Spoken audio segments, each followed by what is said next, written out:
maka kambing pun sebagai warga akan menjadi singa. Begitu juga dengan sebaliknya, jika kambing adalah seorang pemimpinnya, singa pun yang sebagai warga akan menjadi kambing.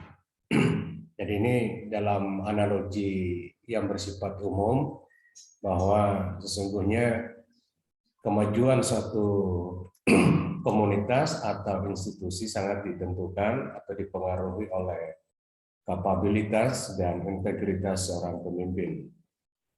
Ya, bahkan dalam istilah Belanda disebutkan legend as legend, yakni pemimpin itu menderita, dalam arti bahwa seorang pemimpin benar-benar bersifat totalitas, ya, ketulusan, ya tentu dibangun atas sebuah komitmen untuk kemajuan apa yang dipimpinnya. Segera tipikal seperti ini telah dicontohkan oleh Nabiullah Muhammad Sallallahu Alaihi Wasallam. Benar-benar memperlihatkan kesederhanaan, memperlihatkan sebuah contoh yang sangat humanis, bagaimana dia menjadi seorang pemimpin yang hebat. Terkait dengan masalah pembelajaran, tentu kita kenal gaya kepemimpinan pembelajaran, ada yang bersifat karismatik, ini yang lebih banyak ditemukan di dalam pondok pesantren. Kemudian gaya kepemimpinan transformatif, ini adalah guru-guru yang bersifat progresif. Kemudian transaksional, ini tampak pada guru yang pragmatis. Lalu ada gaya kepemimpinan yang bersifat otoriter. Ini juga kadang-kala kita temukan dalam dunia pondok pesantren yang tidak terbangun kultur otokritik, ya. Karena yang berkembang adalah kultur sami'na wa ata'na. Namun demikian, sikap otoriter ini dipandang dari luar, yakni apa yang ditentukan oleh atau yang diputuskan oleh pimpinan, itulah yang diikuti oleh jamaah atau warga secara tulus tanpa ada paksaan.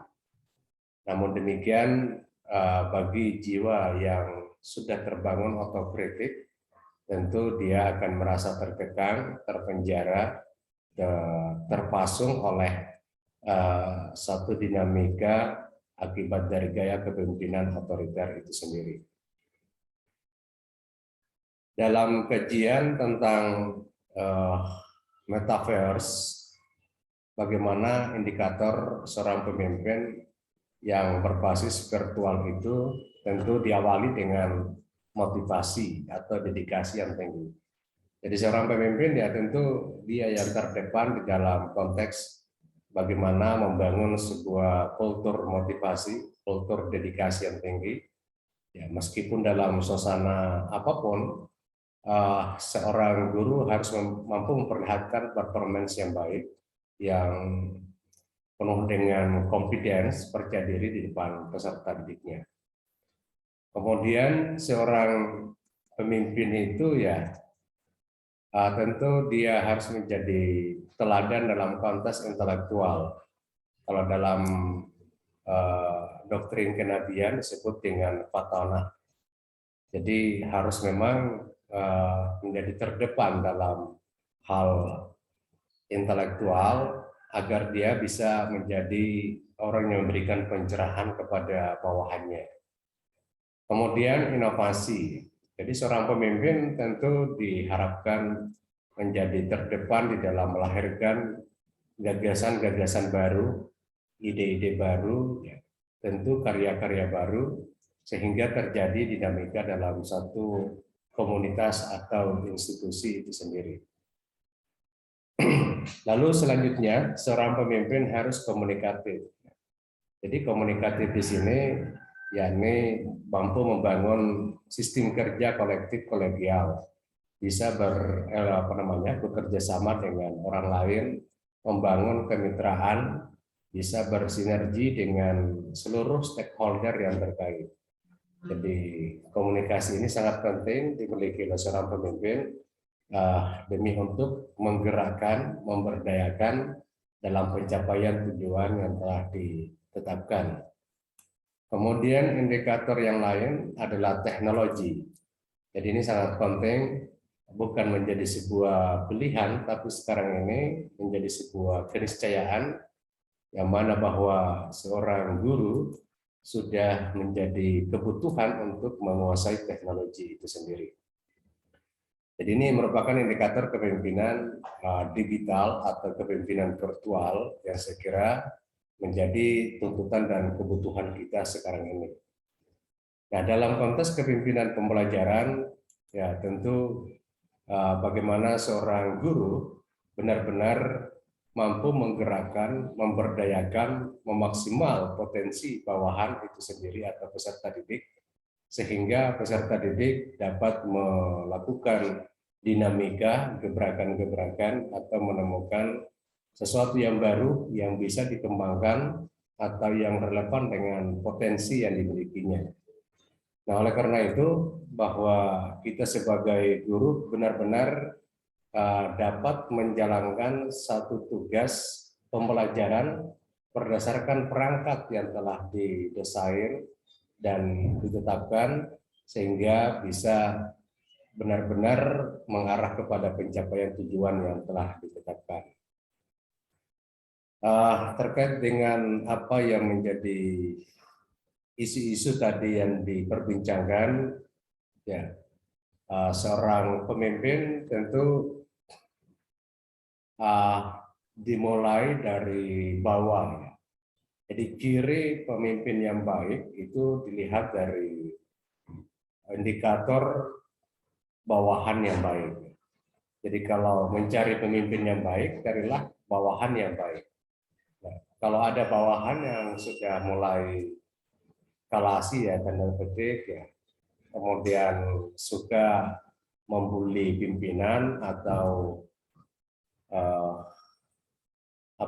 ingin mendiskreditkan, menyudutkan dengan menyebarkan provokasi yang bersifat hoax dan seterusnya, berarti itu yang menjadi salah satu indikator tidak bisa dijadikan sebagai seorang leader. Jadi sebuah adagium sederhana, menjadi seorang pemimpin yang baik, jadilah menjadi bawahan yang baik pula. Kemudian selanjutnya dalam konteks diklat, ya, diklat kepala sekolah ternyata ujung-ujungnya tidak menjadi kepala sekolah. Jadi bagi saya bahwa sejatinya tidak perlu mengikuti kegiatan diklat kepala sekolah. Yang perlu diikuti adalah diklat bagaimana cara menjadi kepala sekolah. Jadi kalau diklat menjadi seorang kepala sekolah yang hebat, yang profesional, yang unggul, ya saya kira akan mengalir dengan sendirinya. Tapi yang rumit itu ya bagaimana bisa menjadi kepala sekolah, ini yang perlu saya kira diikuti diklatnya. Jadi kenapa ya, karena ada yang melampaui waktunya, dia sudah bisa menjadi kepala sekolah. Sama halnya dengan Sambo ini ya. Sambo ini adalah seorang jenderal yang sangat muda, begitu cepat naik pangkat ya, karena kedekatan dengan para perwira, para petinggi. Ya ini juga bisa kita melihat bahwa ternyata untuk bisa naik cepat karir ya tentu kita harus dekati dengan siapa sumber yang bisa menentukan untuk kenaikan karir itu sendiri. Nah, kemudian istilah kepala sekolah karbitan ya, atau melampaui dari waktu yang seharusnya belum menjadi kepala sekolah tapi sudah menjadi kepala sekolah, ini juga menjadi satu tantangan sekarang ini, karena pemilihan atau seleksi pengangkatan kepala sekolah itu benar-benar belum bisa murni karena masih ada intervensi politik di dalamnya. Saya berkaca kemarin di wilayah Parepare, meskipun ada semacam seleksi kepala sekolah, tapi ternyata negosiasi di balik layar itu tidak bisa dihindari. Kemudian satu sisi memang salah satu tanggung jawab pemerintah daerah adalah mensukseskan lembaga pendidikan itu sendiri, sehingga diberikan kewenangan untuk menentukan siapa yang bisa membantu di dalam mensukseskan pembangunan yang telah dia rumuskan dalam bentuk visi dan misi itu sendiri. Jadi ini sangat rentan, nuansa politisnya sangat tinggi, sehingga kadangkala pihak sekolah itu ada rada kecewa karena karir yang terhambat akibat dari sebuah konspirasi yang melibatkan aspek politik praktis itu sendiri. Jadi ya tentu tadi persoalan nyaman atas bawah ini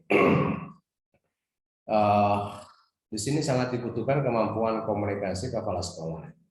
Di komunikasi intrapersonal dan komunikasi interpersonal sangat dibutuhkan dari seorang kepala sekolah di dalam membangun sinergitas seluruh komponen yang ada bersatu padu, kerja kolektif kolegial untuk memajukan lembaga pendidikan. Terkait dengan tadi kasus Sambo, Putri, ya saya kira masih berseliweran sekarang, belum ada putusan dari peradilan. Isu-isu yang berkembang masih sangat banyak. Ada yang persoalan judi, persoalan mafia dan seterusnya, termasuk masalah cinta ya. Jadi masih banyak ya hal-hal yang mengisi ruang isu-isu itu ya, sehingga media sekarang juga menampilkan apa adanya yang bisa menggiring opini publik. Saya kira itu yang mewarnai dalam konteks pemberitaan terkait dengan Sambo, Putri, dan kawan-kawan. Sekira inilah catatan komentar saya, tanggapan saya dari apa yang telah diperbincangkan tadi. Dan mungkin kita bisa lanjut ke sesi yang ketiga untuk kelompok 3 itu sendiri. Ya, siap. Silakan Bapak Ibu. Terima kasih. Assalamualaikum warahmatullahi wabarakatuh. Waalaikumsalam warahmatullahi wabarakatuh. Terima kasih atas kesempatan yang diberikan dari kelompok 3. Yang terhormat Bapak Dosen Pengampu Dr. Abdul Khalif MPDI. Yang saya hormati adalah teman-teman seperjuangan. Adapun tugas kami dari kelompok 3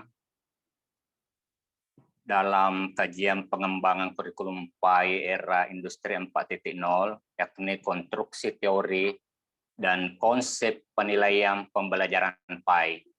Kelompok 3 ada Isbul Rauf, Sirajuddin, Haryani Ilyas, Abdurrahman. Baik, saya bacakan pemaparan dari kelompok 3 bahwa dalam peroleh hasil penelitian komprehensif tentang hasil pembelajaran pendidikan agama Islam pada sekolah mulai tingkat SD, SMP, dan SMA, berbagai penelitian menyangkut tentang pendidikan agama di sekolah pernah dilakukan oleh beberapa kalangan, tetapi sifat parsial. Misalnya, Badan Litbang dan Diklat Departemen Agama di Kementerian Agama telah beberapa kali melakukan penelitian tentang pendidikan agama di sekolah. Penelitian tentang kompetensi guru PAI tingkat di beberapa provinsi, penelitian tentang kesiapan GPI dalam pelaksanaan KBK di SMA, dan penelitian tentang keberagaman siswa SMA. Namun bisa diduga bahwa hasil pembelajaran PAI pada sekolah adalah sangat bervariasi mulai dari hasil pembelajaran yang kurang berkualitas hingga yang sangat bermutu.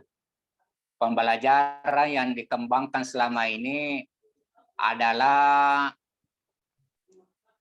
selalu menempatkan guru sebagai pusat belajar, sehingga target pembelajaran adalah ilmu pengetahuan sebagai pemberian guru kepada siswa atau transfer of knowledge yang berbentuk penguasaan bahan dan selalu berorientasi pada nilai yang tertuang dalam bentuk angka-angka. Dengan demikian, dominasi guru akan menghancurkan kreativitas, kemandirian, serta orisinalitas siswa. Di samping itu, penyampaian pembelajaran lebih bersifat tes normatif.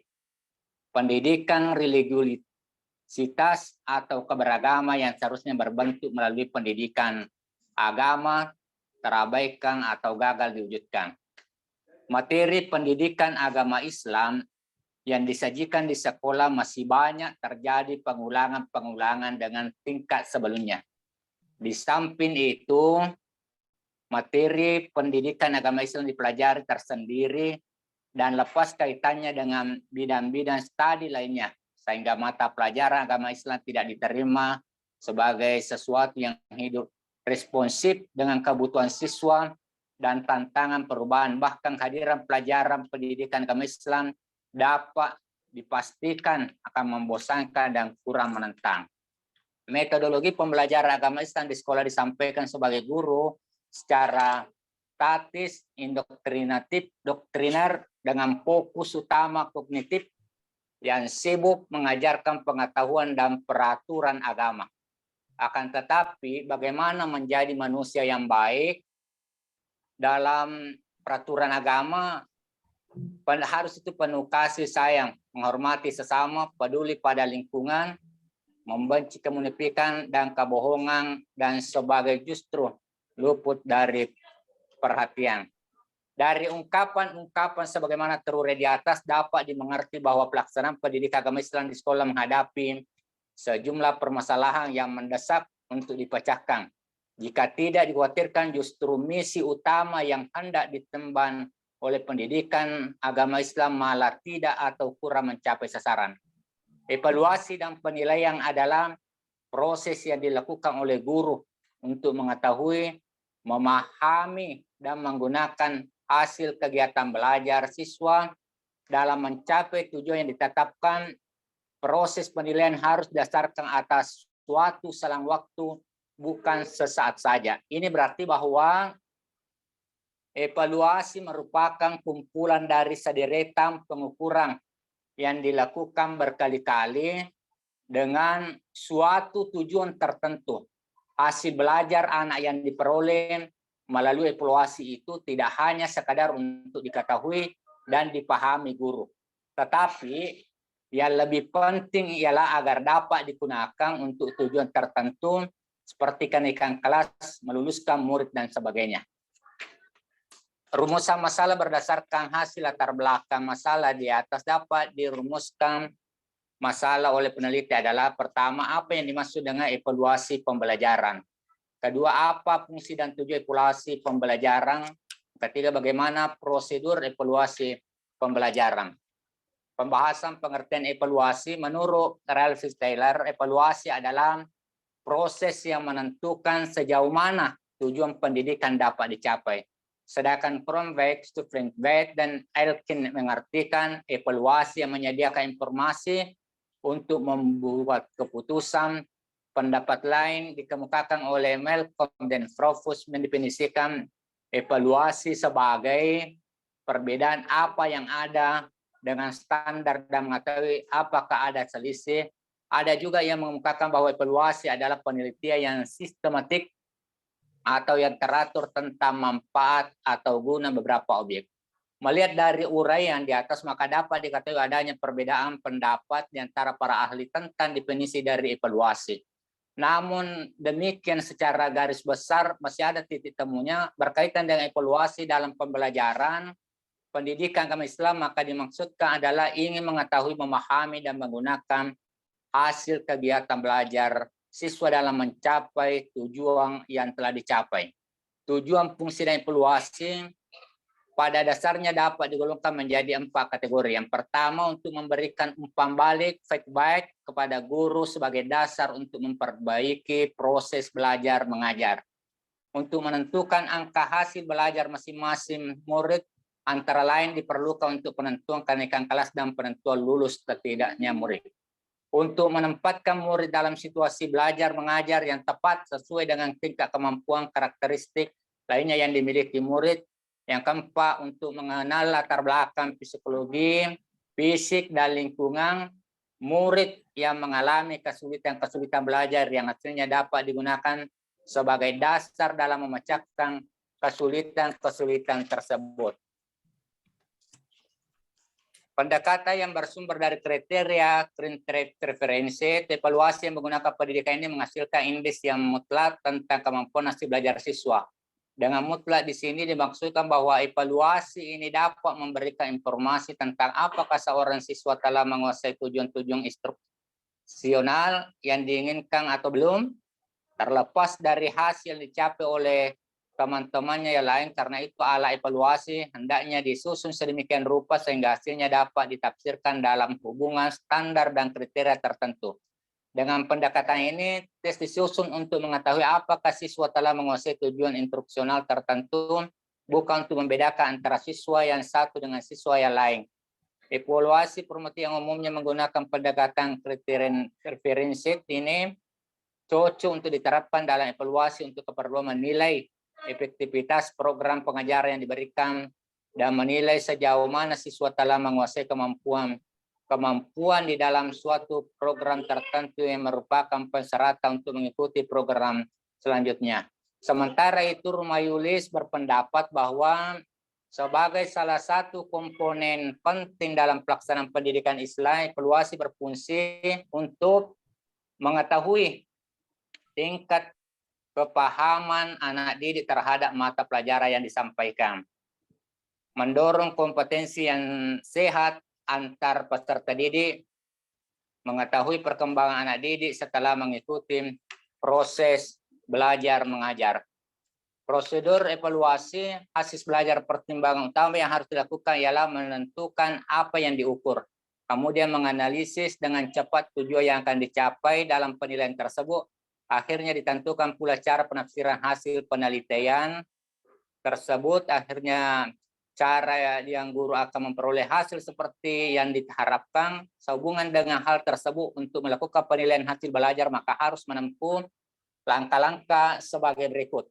Yang pertama, langkah persiapan yang terdiri dari 2 jenis, yaitu langkah persiapan umum yang harus dilakukan pada tahap awal penyelenggaraan penilaian. Misalnya guru harus menetapkan lebih dahulu alat yang digunakan atau kriteria yang dijadikan pedoman penilaian. 2, persiapan khusus, yaitu langkah yang harus dilaksanakan pada saat akan melakukan suatu langkah penilaian tertentu, misalnya membuat alat penilaian dan menetapkan cara pencatatannya.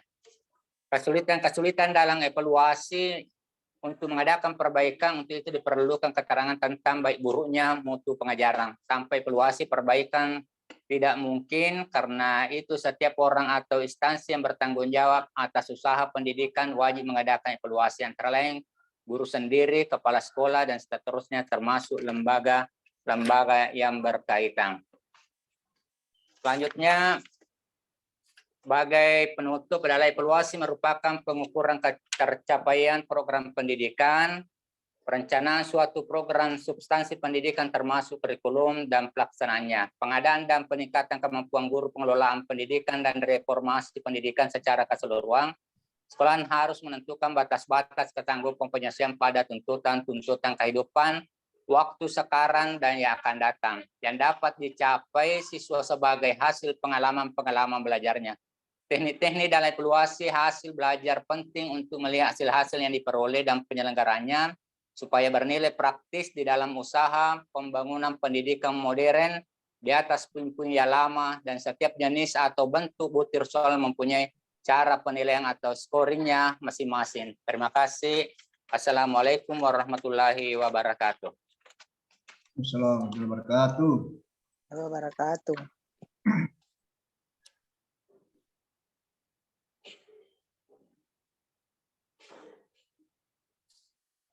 Moderatornya mana? Ya. Bisa anggota kelompok ya, jadi moderator.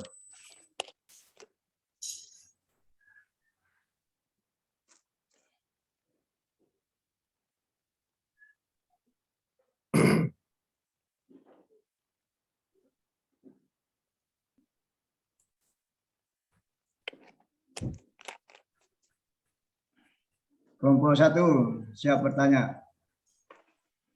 Ya, teruskan langsung saja Pak Soeharto. Ya, siap, Pak Dokter. Assalamualaikum warahmatullahi wabarakatuh. Waalaikumsalam warahmatullahi wabarakatuh. Ini untuk kelompok 3. Jadi tadi saya menyimak antara judul dengan pembahasan, saya melihat di sini terjadi mispersepsi. Semoga ini apakah mungkin saya yang keliru atau bagaimana? Judulnya adalah konstruksi teori dan konsep penilaian pembelajaran PAI, Pendidikan Agama Islam. Tetapi mendengarkan penjelasan dari pemakala tadi yang tuntas dibahas itu adalah pengertian evaluasi. Padahal menurut saya penilaian dan evaluasi itu adalah dua hal yang berbeda. Gimana ini pendapat Pak Nya? Gimana penjelasannya antara penilaian dengan evaluasi? Jadi ini seolah-olah bahwa kelompok 3 ini mempersamakan antara penilaian dan evaluasi. Padahal penilaian dan evaluasi itu adalah dua hal yang berbeda. Itu menurut saya selaku kelompok 1. Di dalam evaluasi ada proses penilaian, maksudnya seperti itu.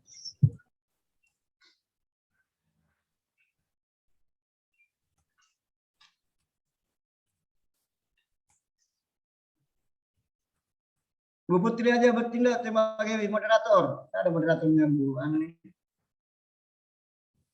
Ya, supaya lebih lancar Ibu Putri ya. Mudah-mudahan. Bu Putri. Silakan Ibu Putri.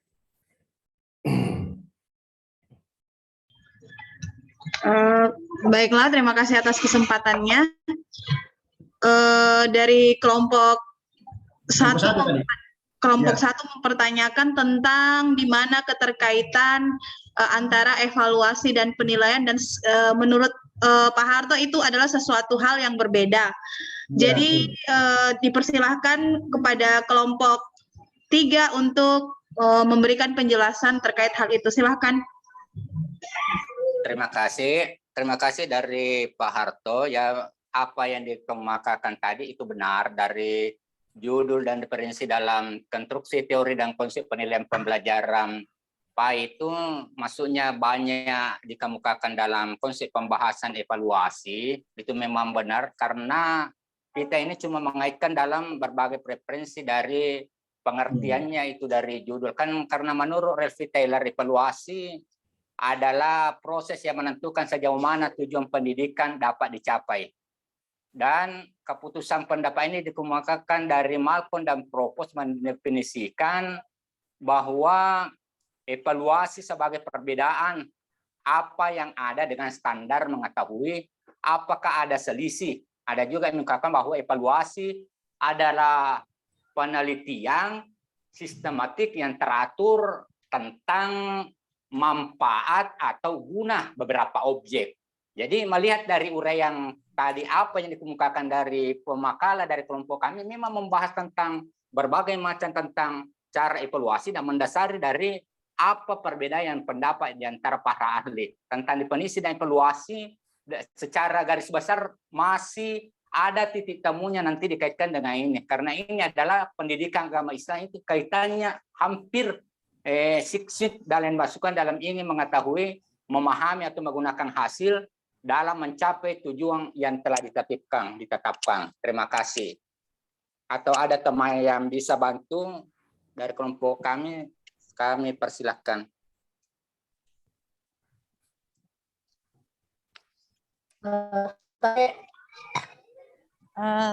Tabe kelompok 3. Tabe. Ibu Mega. Kelompok 3. Ibu Mega. Oh, Ibu Megawati ya. Ya, oke, silahkan. Sedikit saya memberikan sedikit pembahasan bahwa sesungguhnya penilaian itu merupakan proses dari evaluasi, seperti itu ya. Nah, evaluasi dan penilaian itu adalah suatu hal yang sangat berkaitan erat. Seperti itu. Silakan Bu Megawati. Ya, terima kasih Bu Putri sebagai moderator. Tabe Pak Dokter, mohon maaf tadi baru gabung Pak Dokter karena tadi ada kegiatan. Terima kasih sesuai dari apa yang telah disampaikan oleh Pak Soeharto. Memang kami juga tadi mendengar apa yang telah disampaikan oleh kelompok 3 itu ada sedikit menunjukkan suatu perbedaan pemikiran terkait dengan penilaian dengan evaluasi. Namun kami akan memberikan sedikit pemahaman yang terkait apa yang kami pahami, bahwa penilaian dan evaluasi, kalau bagi kami itu evaluasi itu adalah mengulangi kembali apa yang telah seorang guru memberikan suatu pelajaran atau materi kepada siswanya. Itu adalah evaluasi. Nah, sementara kalau masalah penilaian itu adalah berdasarkan pengamatan terhadap seorang siswa atau pelajar yang telah dia menerima suatu mata pelajaran dari guru yang membimbing atau membina di sekolah. Ya, saya kira itu Bu Putri sementara untuk dari kami. Terima kasih. Assalamualaikum warahmatullahi wabarakatuh. Waalaikumsalam warahmatullahi wabarakatuh. Bagaimana Pak Soeharto dengan penjelasan dari kelompok 3 terkait dengan sesuatu yang tadi Pak Soeharto tanyakan tentang evaluasi dengan penilaian? Ya, baik. Assalamualaikum warahmatullahi wabarakatuh. Waalaikumsalam warahmatullahi wabarakatuh. Sesungguhnya pembahasannya tadi itu tidak ada masalah. Tadi itu semua pengertiannya evaluasi. Cuma ini judulnya mestinya yang diangkat itu adalah penilaian. Jangan yang dibahas evaluasi. Karena itu tidak matching. Di sini terjadi missing link. Terjadi rantai yang putus antara materi dengan apa yang dibahas. Materinya lari ke kiri, pembahasannya lari ke kanan. Perlu saya kasih pencerahan sedikit bahwa penilaian itu adalah menilai, ya, menilai dari hasil penilaian itu baru kita mengambil. Jadi evaluasi itu adalah kebijakan terakhir, apa yang mesti dilakukan setelah dilakukan proses penilaian. Itu yang dimaksud, mestinya itu yang diangkat, jangan evaluasi kanan kiri apa dan ada hubungannya. Saya kira itu. Ya. Iya, dan terkait sedikit dengan pendidikan agama Islam, bahwa karakteristik pendidikan agama Islam itu sendiri itu memiliki 2 karakter. Yang pertama, transfer of knowledge yang tadi Pak Siraj menyampaikan, tapi bukan hanya transfer of knowledge, tapi juga transfer of value. Jadi ada nilai-nilai, dan juga terkait pada penilaiannya juga akan menyesuaikan dengan karakteristik pendidikan agama Islam itu sendiri. Bagaimana ya?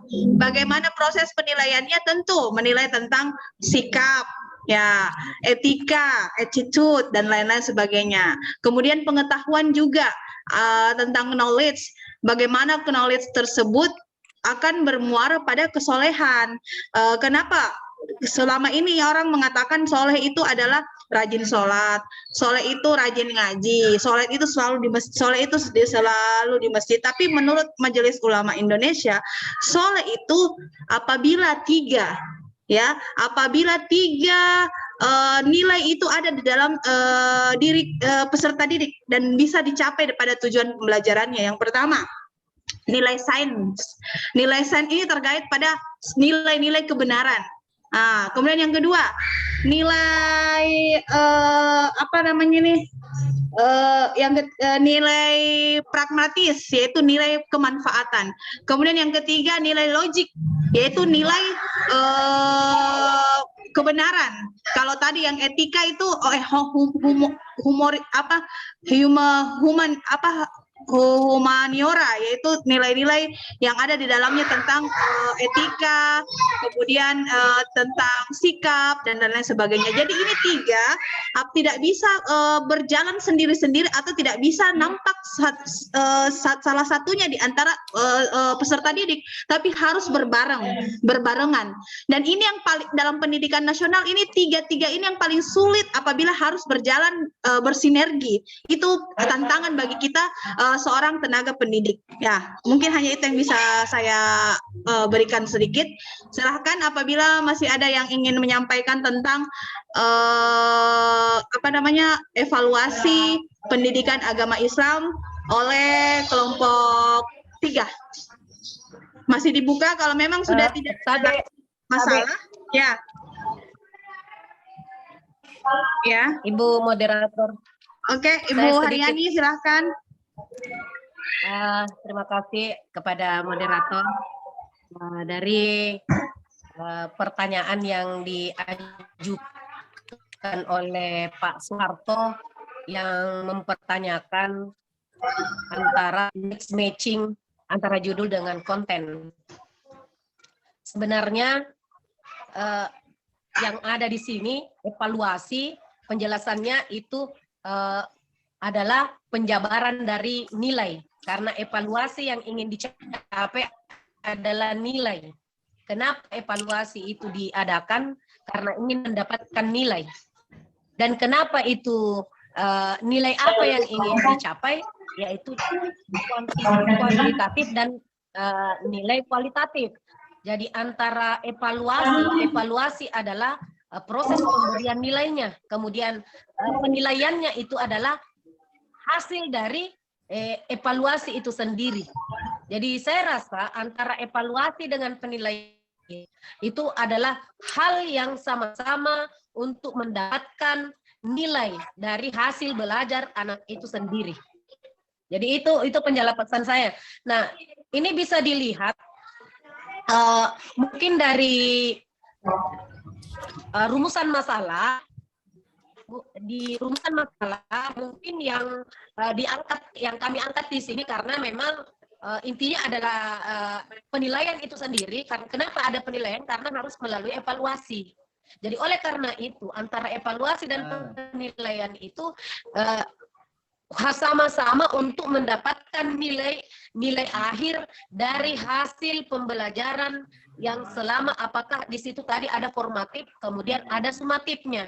Jadi penilaiannya itu dia bisa secara sumatif ataukah dia bisa secara formatif. Oleh karena itu pemberian nilai ini karena melalui proses evaluasi. Ya mungkin kalau di rumusan masalah tidak menjelaskan di situ secara detail tentang bagaimana perbedaan antara evaluasi dengan penilaian. Di mana kira-kira letak garis horizontalnya antara evaluasi dengan penilaian. Padahal ketika kita ingin memaknai bahwa evaluasi itu apa, penilaian itu apa, penilaian itu ya itulah evaluasi. Kenapa ada penilaian? Kenapa ada penilaian? Karena ada evaluasi. Kenapa ada evaluasi? Karena untuk mendapatkan nilai. Jadi sama dengan contohnya ya. Contoh, untuk mengukur suatu perbaikan proses pembelajaran, maka harus dievaluasi. Bagaimana cara evaluasinya? Melalui evaluasi formatifkah atau melalui evaluasi sumatifkah? Nah, dengan adanya evaluasi seperti ini untuk mendapatkan nilai. Kalau yang disampaikan tadi Pak Harto, bahwa penilaian itu adalah hasil akhir, betul. Tetapi tidak mungkin ada hasil akhir tanpa adanya sesuatu yang dikaji lebih ulang, dikaji terlebih dahulu. Bagaimana caranya mendapatkan nilai? Baik, Ibu Haryani, mungkin sekarang kita terima kasih atas pembahasannya. Mungkin sekarang kita tinggalkan dulu tentang pembahasan mengenai definisi dan teori-teori. Kita coba kita membawa hal ini kepada realita. Saya ingin moderator dan sekaligus juga ingin membahas. Saya ingin bertanya kepada Ibu dan Bapak, selama Ibu dan Bapak ini menyekolahkan anak Ibu dan Bapak di sebuah jenjang pendidikan, adakah sebuah struktur penilaian di dalam sebuah evaluasi itu yang berkesinambungan antara sekolah dengan rumah. Pernahkah Bapak dan Ibu ini menerima sebuah format penilaian yang diberikan oleh guru kepada anak Ibu, di mana hal itu yang berkelanjutan antara proses pembelajarannya di sekolah dengan yang di rumah? Karena ranah pendidikan itu bisa berhasil, pendidikan kita baik itu pendidikan Islam apalagi pendidikan umum itu bisa berhasil dan bisa berjalan dengan baik apabila 3 ranah lingkungan saling mendukung, ya, lingkungan keluarga, lingkungan sekolah, dan lingkungan masyarakat. Coba saya bertanya, coba kita berpikir, apakah pernah ada format penilaian yang diberikan dari guru kepada ketiga lingkungan ini yang mampu berkesinambungan terhadap proses pembelajaran secara tekstual dengan proses pembelajaran secara kontekstual? Nah, bagaimana coba kita membahas tentang hal ini? Ayo. Mari kita mengangkat tentang hal ini. Kita tinggalkan dulu masalah definisi, kita berbicara tentang realita. Andaikan proses penilaian dan evaluasi mampu berkesinambungan seperti ini, maka anak-anak didik kita ini terutama pada pembelajaran pagi itu mampu istiqomah dalam mengamalkan nilai-nilai keislaman. Karena tidak dinilai sia-sia kami sebagai tenaga pendidikan agama Islam jungkir balik mengajarkan anak didik kita di sekolah dengan berbagai macam teori, praktek dan lain-lain sebagainya, sementara nanti di rumah tidak ada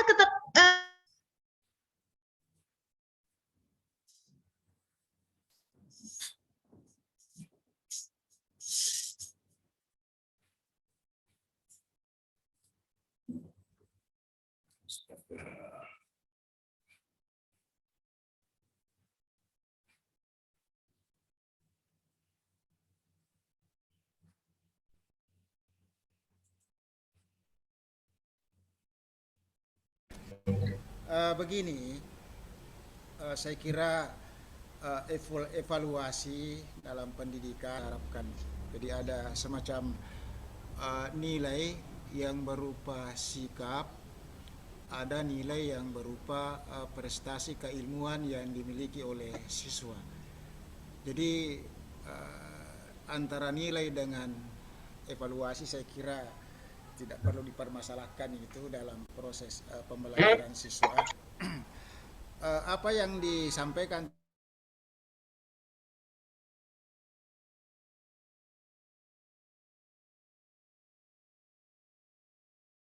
dijadikan dasar kita sebagai seorang guru dalam hal menilai tingkat keberhasilan dalam proses pembelajaran siswa. Mungkin memang secara formal tidak ada acuan seperti itu, tapi proses pendidikan itu seperti yang disampaikan tadi ada 3 komponen yang dapat berpengaruh dalam proses pendidikan anak. Pertama adalah pendidikan di rumah tangga.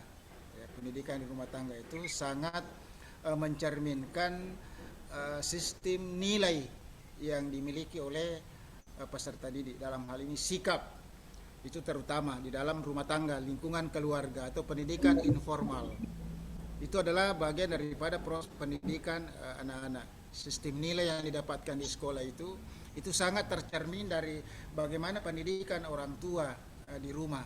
Bagaimana orang tua itu mendidik anak-anaknya di rumah yang merupakan cermin yang bisa dibawa ke sekolah. Itu akan nampak bagaimana orang tua, pendidikannya orang tua terhadap anak di rumah itu akan terbawa kepada pendidikan anak di sekolah, pembinaan anak di sekolah. Kemudian pendidikan di sekolah itu yang kadang ada 2 hal yang terkadang bisa tersampaikan adalah transfer ilmu pengetahuan, baik itu ilmu pengetahuan agama maupun ilmu pengetahuan yang non pendidikan agama. Itu akan senantiasa terjadi dalam proses pembelajaran di sekolah. Kemudian bagaimana dengan lingkungan masyarakat, itu sangat berpengaruh semua. Sehingga akumulasi dalam proses penilaian peserta didik itu pasti setidaknya ada pengaruhnya. Bagaimana pendidikan anak itu di rumah, bagaimana pendidikan anak itu di sekolah, Nah, itu akan di masyarakat itu akan kita lihat sebagaimana acuan evaluasi yang kita lakukan di sekolah dalam proses pembelajaran. Jadi tidak bisa terlepas itu, Bu. Pengaruhnya terhadap pendidikan informal yang mereka dapatkan di sekolah dengan yang didapatkan di rumah, di masyarakat dengan di sekolah. Makanya harus bersinergi antara ketiga komponen pendidikan ini, lingkungan masyarakat, lingkungan keluarga, dan lingkungan sekolah di mana itu anak berada. Ya. Artinya tercermin itu. Kalau memang prestasinya anak-anak bagus, tentu ada follow up-nya dia belajar di rumah. Kemudian bagaimana sikapnya anak-anak itu bertingkah laku di sekolah, akhlaknya anak-anak, adabnya anak-anak terhadap guru misalnya, itu akan pasti ada pengaruhnya terhadap pendidikan yang mereka dapatkan di sekolah, di rumah. Itu tidak bisa dipungkiri itu. Jadi pendidikan di sekolah adalah merupakan salah satu bagian yang tidak bisa dipisahkan dalam proses pendidikan anak-anak, baik yang bersifat nilai maupun yang bersifat mungkin yang ada kaitannya dengan prestasi akademik. Dalam hal ini adalah transfer knowledge atau pengetahuan, dan sistem nilai juga itu dengan sendirinya akan bisa berpengaruh terhadap pendidikan anak-anak. Jadi ketiganya ini tidak bisa dipisahkan antara satu dengan yang lain. Itu akan tercermin sendiri dari sikap dan evaluasi yang dimiliki oleh anak-anak di sekolah.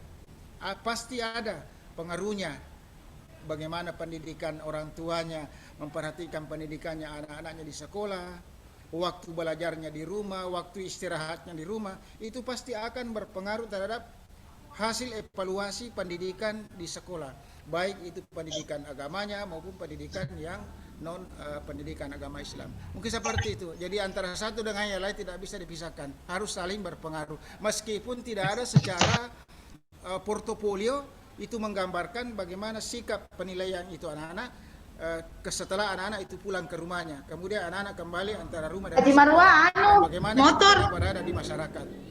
Mungkin seperti itu yang saya bisa berikan untuk memberikan saran masukan dalam proses pendidikan di dalam pendidikan agama, khususnya yang menyangkut masalah nilai-nilai karakter yang harus dimiliki oleh anak. Dan memang pendidikan agama di sini yang sangat berperan penting dalam peningkatan sistem nilai daripada perilaku anak-anak itu sendiri.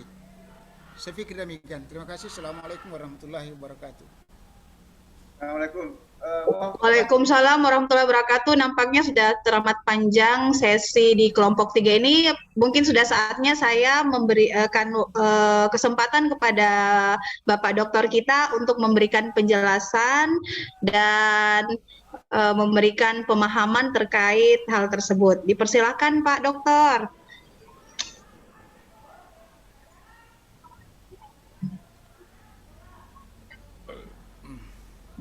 Terima kasih pada Bapak Ibu yang telah mendiskusikan banyak hal terkait dengan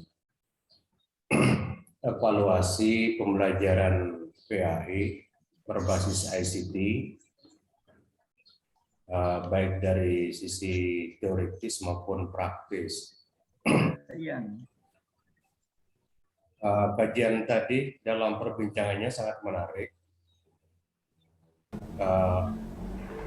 Saya ingin menambahkan beberapa catatan bahwa setiap aktivitas yang baik itu pasti bertujuan, dan pembelajaran PAI memiliki tujuan berarti merupakan aktivitas yang baik, dan untuk mengetahui pencapaian tujuan itu maka penting dilakukan evaluasi.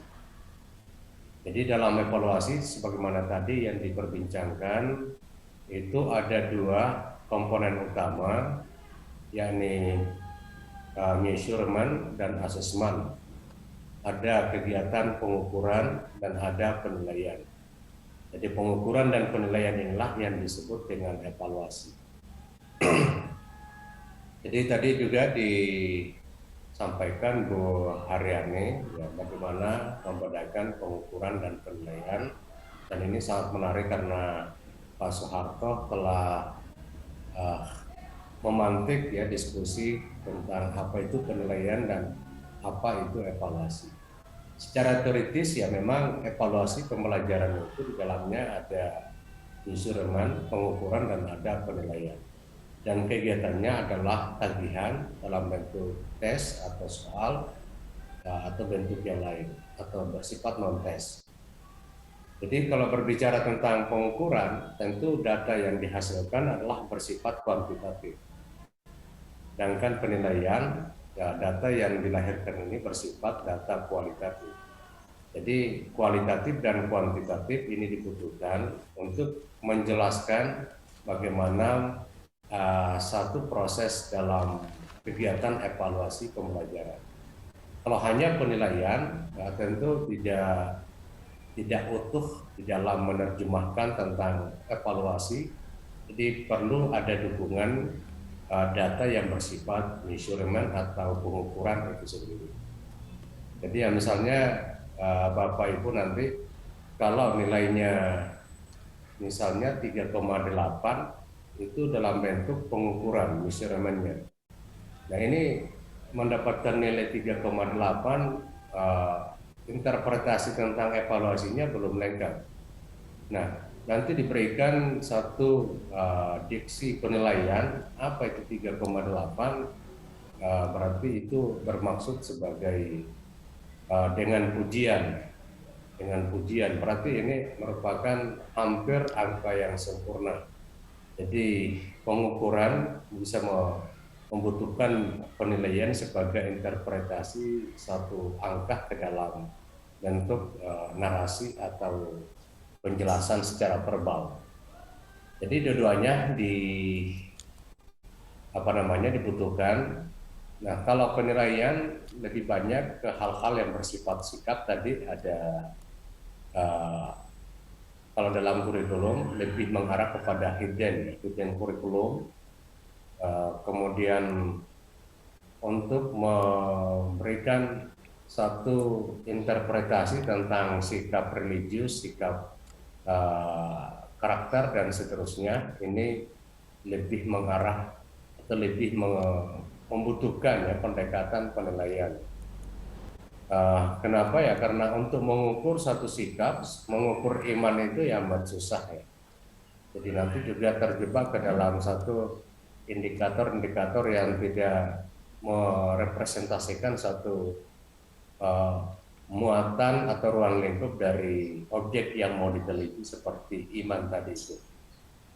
Jadi ini satu hal yang tidak bisa terpisahkan sebagai bagian dari evaluasi. Kemudian saya berbicara tentang tujuan evaluasi, terutama dalam PAI. Yang pertama adalah untuk mengetahui pencapaian tujuan pembelajaran PAI. Jadi ya yang dulu disebut dengan KKM, ya, ada KKB dalam penilaian berbasis patokan atau normatif. Ya. Ini juga untuk menetapkan, menegaskan bahwa yang bersangkutan telah mencapai satu target pembelajaran. Kemudian yang kedua, tujuan evaluasi pembelajaran PAI itu untuk memahami bagaimana proses perkembangan belajar peserta didik. Jadi peserta didik akan terekam jejaknya bagaimana dalam proses perkembangan secara intelektual, emosional, secara spiritual, sosial, bahkan vokasionalnya dalam setiap etape perkembangan belajarnya. Jadi ini evaluasi dapat melihat seperti itu, melihat perkembangan belajar peserta didik. Kemudian tujuan yang ketiga adalah untuk mendiagnosa tentang hambatan kendala-kendala di dalam pembelajaran. Jadi evaluasi ini tentu sangat penting bagi kita sebagai guru yang selalu ingin mengupdate atau mengupgrade keberhasilan pembelajaran. Jadi tentu kita akan melihat apa yang menjadi kelemahan, hambatan, kendala selama dalam pembelajaran. Tentunya hal ini menjadi masukan buat kita bahwa ke depan harus dibenahi, diperbaiki dari kendala-kendala yang ada. Kemudian tujuan yang keempat adalah untuk menjadi dasar untuk pengambilan keputusan. Jadi apakah di level guru atau di level pimpinan, evaluasi ini sangat penting menjadi masukan di dalam pengambilan keputusan setiap pimpinan. Jadi sama halnya kemarin kami di perguruan tinggi ada evaluasi tentang dosen. Jadi evaluasinya itu kami sebarkan angket kepada mahasiswa. Jadi angket ini juga bagian dari satu evaluasi yang bersifat non-tes dan menilai tentang dosennya. Jadi dosen yang dinilai ini dalam konteks penyusunan perangkat pembelajaran, bagaimana RPS yang dia buat, kemudian kemampuan di dalam mentransformasikan ilmu pengetahuan, kemampuan di dalam transformasi value, bisa menjadi role model, jadi teladan, punya dedikasi, motivasi yang tinggi, confidence, dan performance.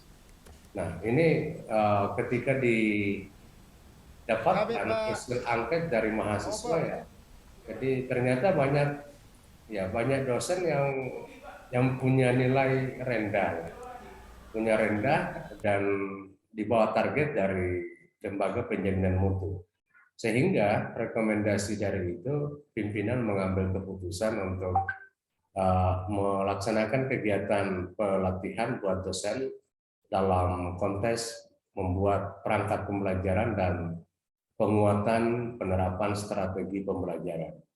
Jadi itu sangat penting dilakukan evaluasi, terutama di dalam konteks pengambilan keputusan dari pimpinan itu sendiri.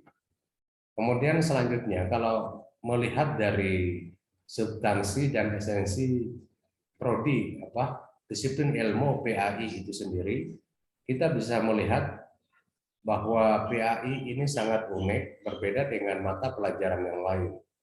Jadi di dalam tujuannya itu, kalau kita ingin klasifikasi secara detail, yang pertama tentu peneguhan iman. Jadi peneguhan iman, dan inilah merupakan yang tersulit di dalam membangun indikator-indikator bagaimana indikator iman yang teguh sebagai syarat kelulusan peserta didik itu sendiri.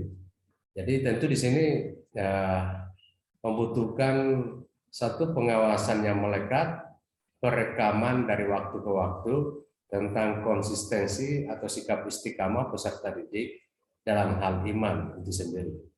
Kemudian ilmu. Jadi ilmu ini menjadi satu indikator umum. Ilmu apapun, disiplin ilmu apapun atau mata pelajaran apapun, selalu ada pengukuran atau penilaian dari aspek ilmu itu sendiri.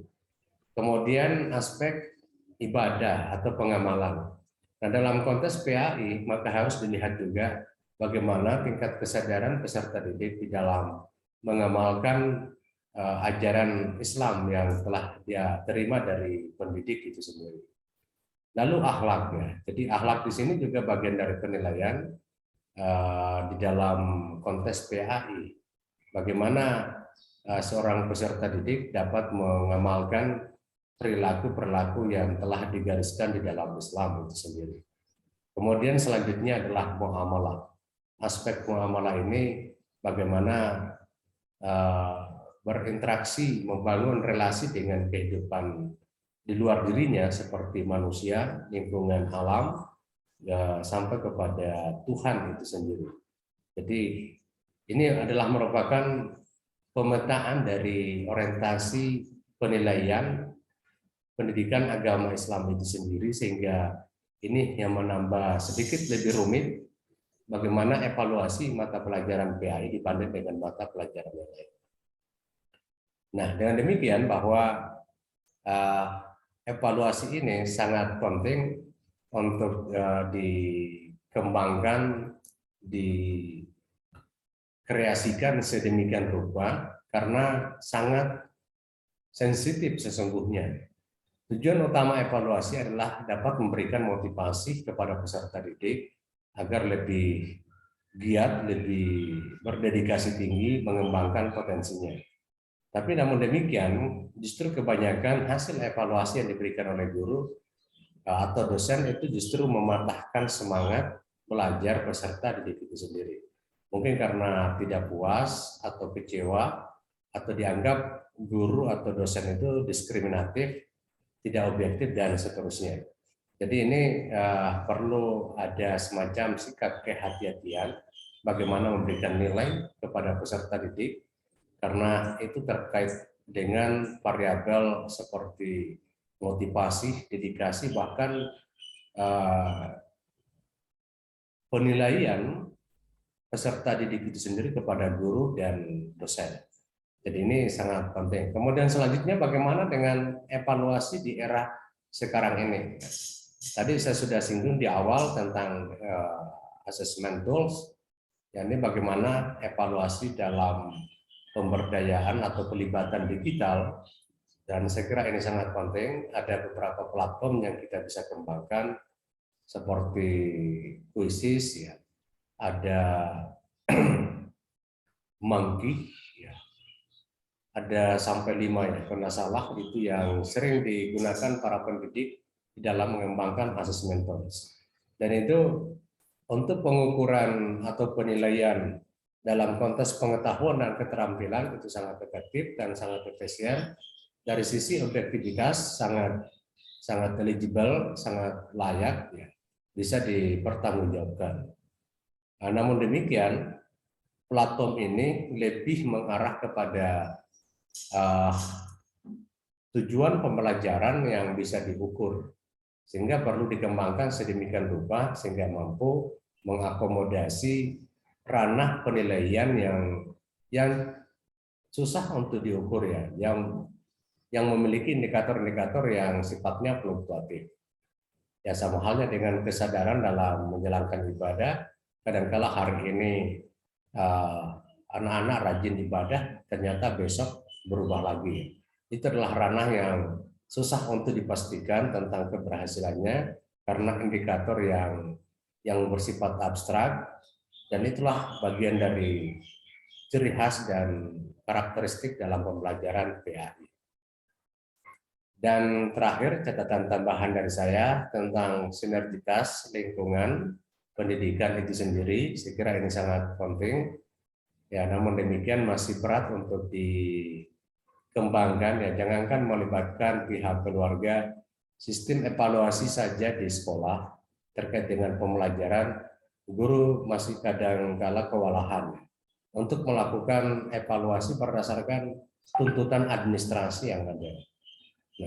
Nah, tentu pelibatan keluarga atau lingkungan keluarga sangat penting untuk bisa merelevansikan bagaimana proses perkembangan minat, respek, respon belajar peserta didik baik di rumah maupun di sekolah. Kalau dalam filsafat pendidikan disebutkan pendidikan di dalam keluarga itu lebih mengarah kepada penguatan sikap religiositas, keimanan, sampai kepada ibadah dan akhlak. Sedangkan pendidikan di sekolah lebih mengarah kepada penguatan intelektualitas atau kognitif, ditambah dengan sosial dan vokasional. Sedangkan di masyarakat lebih ditonjolkan adalah vokasional dan sosial itu sendiri. Jadi setiap lingkungan pendidikan itu punya kontribusi masing-masing di dalam pengembangan potensi peserta didik, namun masih banyak hal yang belum bisa dilakukan karena membutuhkan satu komitmen yang tinggi. Ya, tentu di sini orang tua harus punya kepedulian yang tinggi dengan sekolah. Begitu juga sekolah selalu melibatkan pihak orang tua untuk proses pengambilan kebijakan dan seterusnya. Dan juga masyarakat harus tumbuh budaya pembelajar, budaya belajar di dalam kehidupan masyarakat. Dan jika hal ini terjadi, maka saya kira evaluasi pendidikan sangat mudah dilakukan, dan apalagi mengakomodir pendekatan digital di dalam sistem evaluasi itu sendiri. Saya kira Bapak Ibu, ini catatan tambahan dari saya terkait dengan apa yang menjadi diskusi kita tadi dalam tema teori dan praksis evaluasi pembelajaran PAI berbasis ICT. Karena demikian, saya kembalikan ke pimpinan sidang, mungkin kita bisa lanjut ke sesi yang keempat. Silakan Bapak Ibu. Terima kasih Pak Dokter atas penjelasan yang sangat baik sekali dan memberikan pemahaman kepada kami secara mendetail. Dan selanjutnya jika diizinkan saya mau menggeser mic kepada rekan karena saya akan mempresentasikan makalah kami yaitu kelompok 4. Halo? Halo. Oh, ngantuk Ika. Kalau gitu Pak Dokter, siapa kira-kira yang bisa menggantikan saya sebagai moderator? Terus, maju. Ya, mau presentasi nih. Nah ya. Tergantung konsensus dari Bapak Ibu. Saya dengar Bagaimana? Pak Idrus Kita ya. yang moderator Ibu Oke. Dewi, saya yang presentasi gimana? Oh, bisa. Iya. Oh, boleh. Silahkan. Ada mimbahan tak? Insyaallah. Oke. Saya kira belum ada jadi gitu. Oke. Calon dokter itu harus siap-siap terus. Masya Allah. Maaf, Oke. Pak Dokter, maaf. Pak Dokter. Oke, kita kembali ke laptop. Dipersilahkan kepada kelompok 4 dalam hal ini Pak Dr. Idrus untuk mempresentasikan makalah kelompok 4. Insya Allah. Baru kandidat Nabila Pak Samsudi. Silakan. Baik, assalamualaikum warahmatullahi wabarakatuh. Waalaikumsalam. Alhamdulillah, amma ba'd. Yang kita sangat hormati adalah Bapak Pengampu Mata Kuliah Manajemen Pembelajaran PAI, Bapak Dr. Abdul Halik, teman-teman sekalian yang sama-sama berada di dalam naungan jihad fisabilillah di saat kita mengantuk semua ini. Saya terkesan apa yang pernah disampaikan oleh Pak Dokter bahwa menahan ngantuk itu adalah bagian daripada jihad. Siap. Ya. Adapun judul makalah yang ditugaskan kepada kelompok 4 yaitu manajemen capaian pembelajaran. Tapi saya lihat di situ ada mata kuliah dalam berbasis digital. Jadi saya tidak banyak mengetahui bagaimana silabus dalam perkuliahan, makanya saya banyak membicarakan tentang pembelajaran khususnya pada peserta didik dalam perspektif pendidikan agama Islam. Ya. Bisa saya dijadikan co-host untuk meng-share Ya, materi. Ya. Share materinya. Ya, silakan Ibu.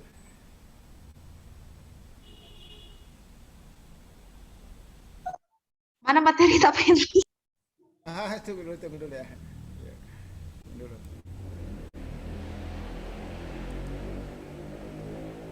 Bu. Karena kami bikin 2, ada satu CPMK mata kuliah, yang satu Pak Idrus itu dalam hal SMA, begitu. Sebentar dulu, Bu ya.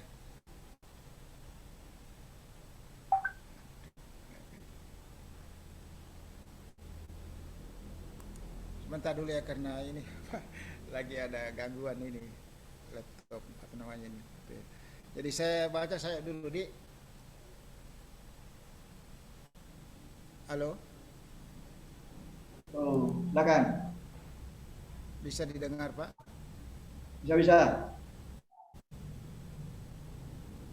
Halo. Halo, silakan Pak Dokter. Silakan Pak. Iya. Sebentar Bu Dewi. Jadi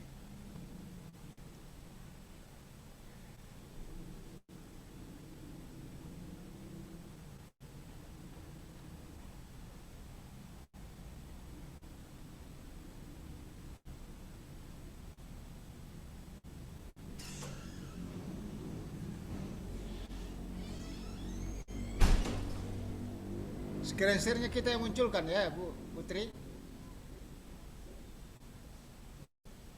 Bu Putri.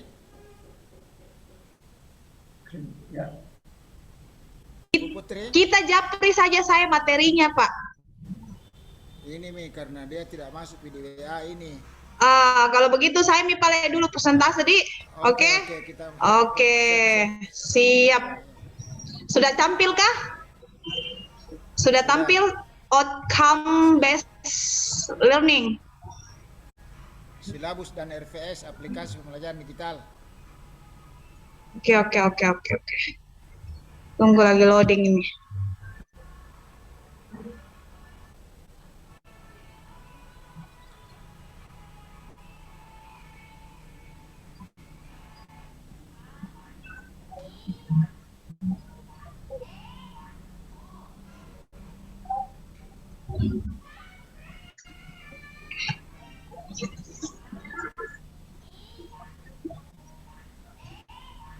Apakah sudah tampil di layar tentang CPMK berbasis digital dalam perspektif PAI? Belum. Oh, belum ya? Silabus dan RVS. Silabus dan RPS. Aplikasi pembelajaran digital.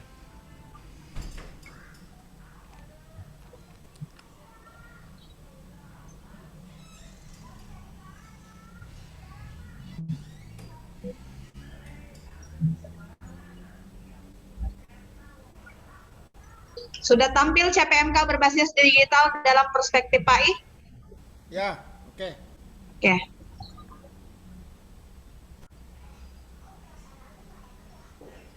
Oke. Jadi alhamdulillah kami dari kelompok 4 akan membahas CPMK atau capaian pembelajaran mata kuliah berbasis digital dalam perspektif PAI.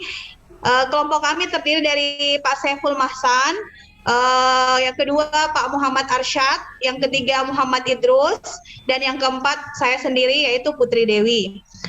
Jadi sebelum kita membahas terlalu jauh ya, mungkin kita lihat dulu sini bagaimana pengembangan pembelajaran PAI berbasis digital. Ya, jadi karena kita di sini membahas tentang perspektif pendidikan agama Islam atau perspektif Islam, maka saya akan mengangkat tentang bagaimana Majelis Ulama Indonesia merefleksikan situasi pendidikan saat ini. Jadi yang pertama itu pendidikan mempersiapkan manusia untuk menjalankan perannya dalam kehidupan. Jadi sebagaimana yang kita ketahui bersama ya, ada buku tentang pendidikan Islam oleh Profesor Dr. Haji Muhammad Arifin ya, MED, di mana di dalam buku tersebut beliau menuliskan tentang dasar minimal usaha manusia mempertahankan hidupnya itu terletak pada 3 orientasi. Ya, 3 orientasi hubungan, yaitu bagaimana hubungan kepada Allah, hubungan kepada manusia, dan hubungan kepada alam semesta. Nah, dengan pendidikan maka manusia mampu menjalankan perannya tersebut ya. Dan 3 prinsip inilah ya, hubungan itu kemudian manusia mengembangkan proses perkembangan kemajuan kebudayaannya melalui pendidikan. Poin yang kedua melalui perspektif Islam, pembelajaran PAI berbasis digital, yaitu pendidikan itu adalah values ya. Artinya karena memang karakteristik dari PAI itu sendiri ada 2, yaitu yang tadi saya katakan transfer of knowledge and transfer of values ya, seperti itu. Bagaimana pendidikan mampu memberikan nilai-nilai hidup, memperkuat akidah dan meneguhkan keyakinan. Kemudian poin yang ketiga yaitu pendidikan itu adalah technical skills. Apa yang dikatakan technical skills? Yaitu keterampilan teknis. Jadi pada kehidupan masyarakat yang semakin berbudaya, bahkan bukan hanya seperti itu ya, pada kehidupan manusia yang semakin berbudaya dan tuntutan hidup yang semakin tinggi, saat ini pendidikan itu bukan hanya semata-mata ya mengajarkan tentang keterampilan, tetapi juga mengajarkan tentang kemampuan secara teoritis dan praktis, berdasarkan pada berpikir ilmiah. Seperti itu. Kemudian yang keempat di sini adalah pendidikan itu puncaknya adalah kesolehan. Tadi saya sempat menjelaskan bahwa selama ini orang atau masyarakat mengartikan soleh itu sebatas baik saja. Ya, tapi sebenarnya teman-temanku sekalian, istilah soleh itu lebih bermakna pada apa ya? Soleh itu bermakna pada appropriate ya, atau proporsional, yaitu sesuatu dikatakan soleh jika mengandung nilai-nilai kebenaran di dalamnya, mengandung nilai-nilai kebaikan di dalamnya, dan kemudian mengandung nilai-nilai kemanfaatan atau pragmatis seperti itu. Jadi pendidikan agama Islam bukan hanya mengajarkan logika saja, etika saja, atau pragmatis saja, tetapi ketiga hal ini harus bersinergi ya, pragmatis, kemanfaatan, tapi harus bersinergi dan berjalan bersama-sama dan mencapai tujuan itu bersama, tidak hanya satu-satu seperti itu. Kemudian jadi sini sudah jelas ya arah dan pembelajaran PAI mengapa mesti ya berkembang sesuai dengan tuntutan zaman seperti itu.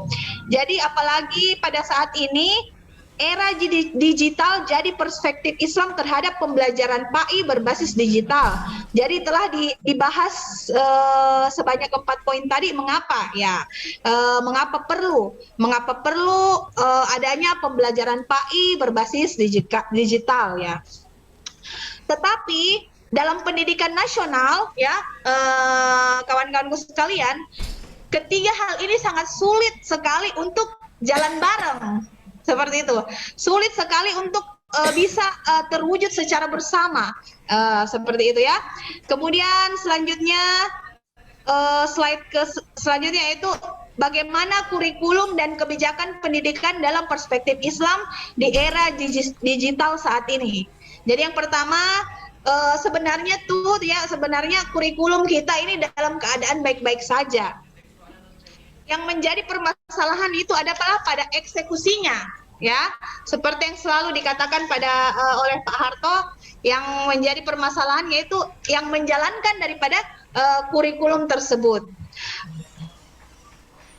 Jadi yang kedua itu bagaimana pendidikan itu mengarah pada experience is the best teacher. Jadi bagaimana peserta didik itu atau mahasiswa ini mengalami apa yang mereka pelajari. Artinya pendidikan bersifat kontekstual. Seperti itu. Kemudian kita masuk pada capaian pembelajaran mata kuliah berbasis digital dalam perspektif PAI ya. Unsur-unsur CPMK dalam mata kuliah. Di mana agenda style di sini ada konsep OB dan KKNI. Kemudian yang kedua, peserta mengetahui model pengembangan pembelajaran. Kemudian yang ketiga, peserta mengetahui tahapan perancangan pembelajaran.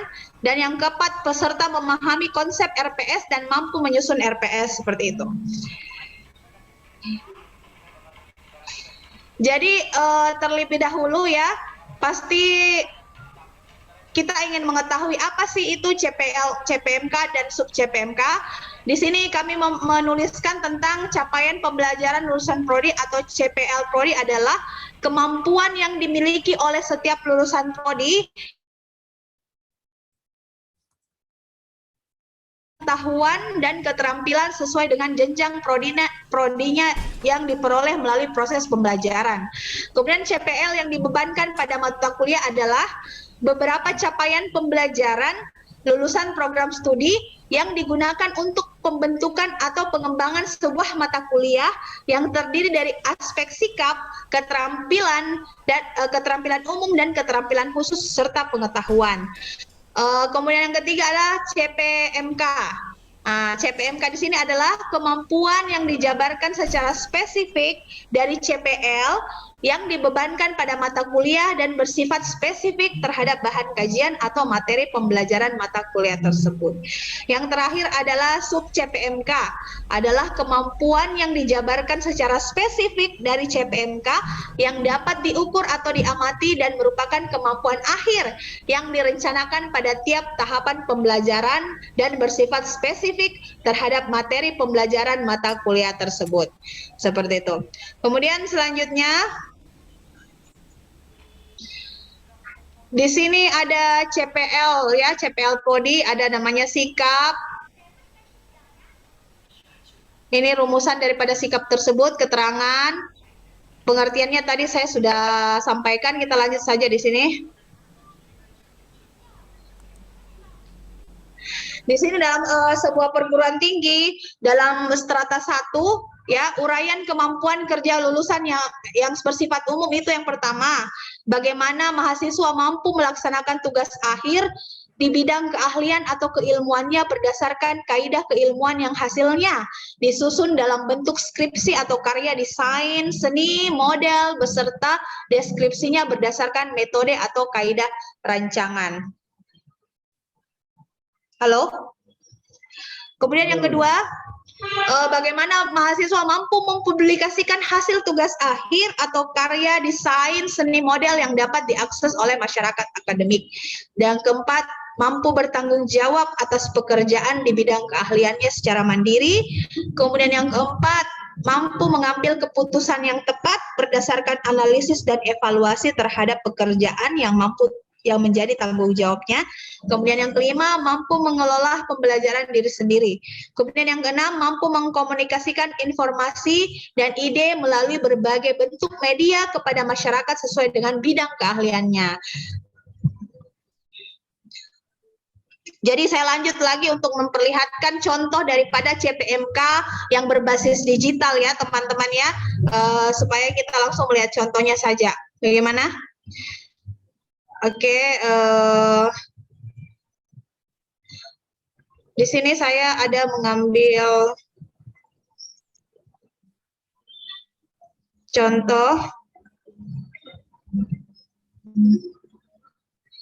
Ini merupakan contoh silabus dan RPS yang mengaplikasikan pembelajaran digital. Karena judul kita yaitu CPMK berbasis digital manajemennya ya.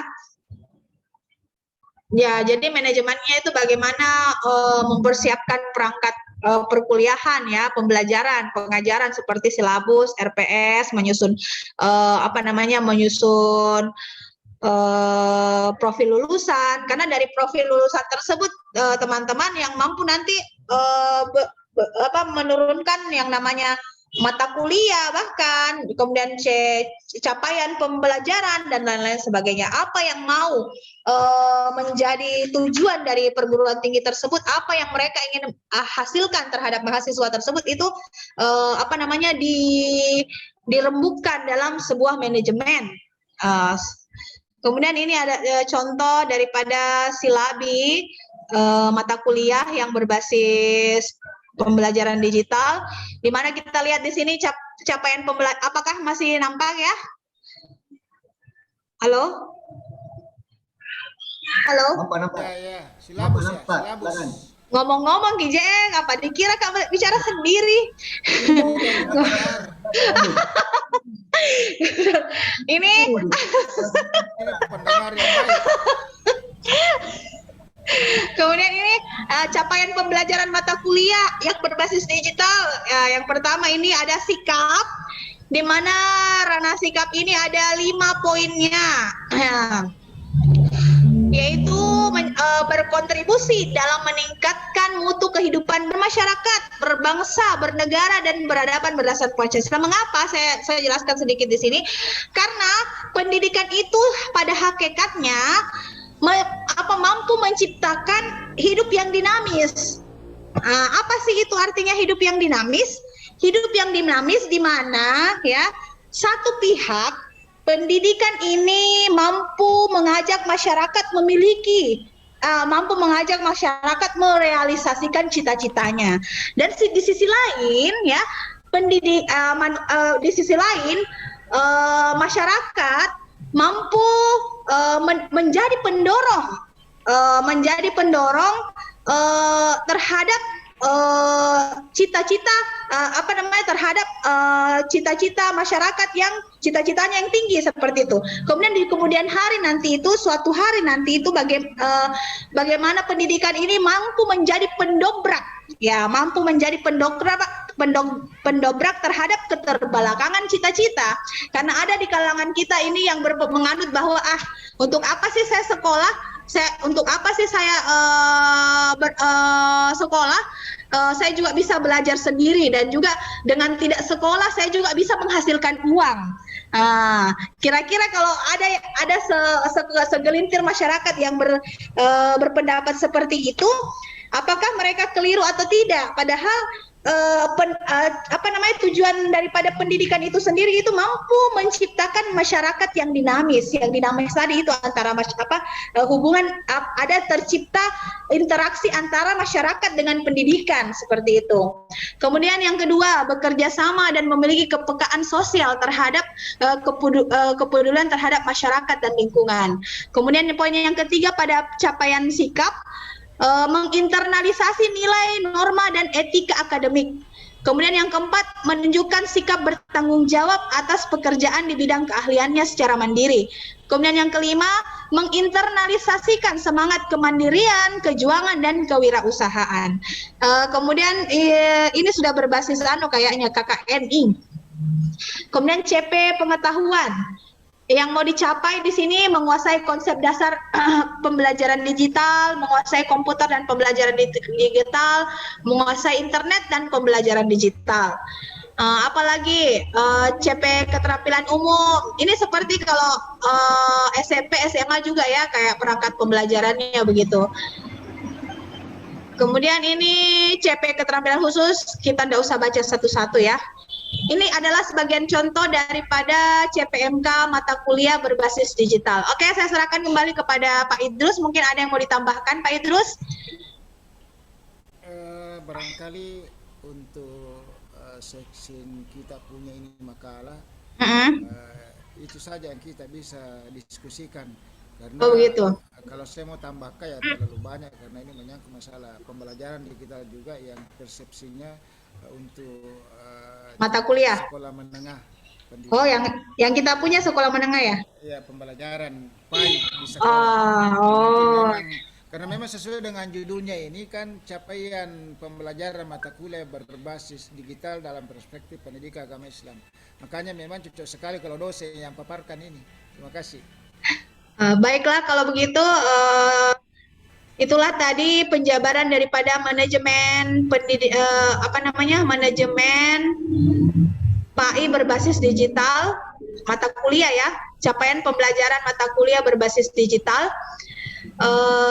Waktu dan tempat saya persilahkan kepada teman-teman jikalau ada masukan atau ada bantahan atau ada pertanyaan, silahkan. Kami persilahkan. Assalamualaikum warahmatullahi wabarakatuh. Waalaikumsalam warahmatullahi wabarakatuh. Wabarakatuh. Baik, ada yang bertanya? Tidak ada, saya. Baik. Assalamualaikum warahmatullahi wabarakatuh. Saya dipersilakan, bagaimana? Moderator? Ya, silahkan.